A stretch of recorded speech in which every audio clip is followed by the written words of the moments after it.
On this tutorial, I'm gonna show you how we can drag and drop objects in PixelPAD. To do that, we are first gonna need a pointer. If you don't know what this pointer is, I recommend you to first watch the Tidbit on how to detect clicks on objects. To drag and drop, we're gonna go inside our pointer class, and here we have to keep track on what object we are dragging. Therefore, I'm gonna create a variable here to store the object I'm dragging. I will start this variable with 0, meaning that I'm not dragging anything. So if self.dragging is equal 0, that means that I'm not dragging anything. Now let's go to the loop tab. Here in the loop tab, first I want to check if I have clicked on the asteroid. We're first gonna use mouse was pressed to check if my first click was right on top of the asteroid. So first I check if I have pressed the left button.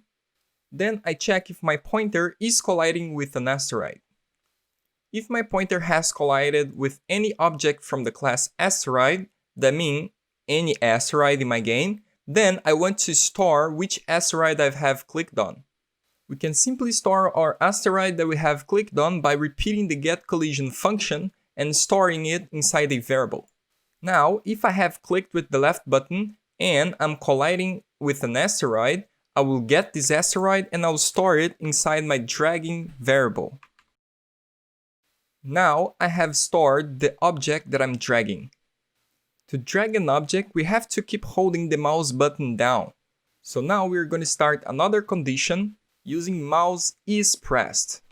If I am pressing the left button, I want then to check if my dragging variable is different than 0. If it is different than 0, that means that I'm dragging something. Exclamation mark and equals means different. So I'm checking if my dragging variable is different than 0.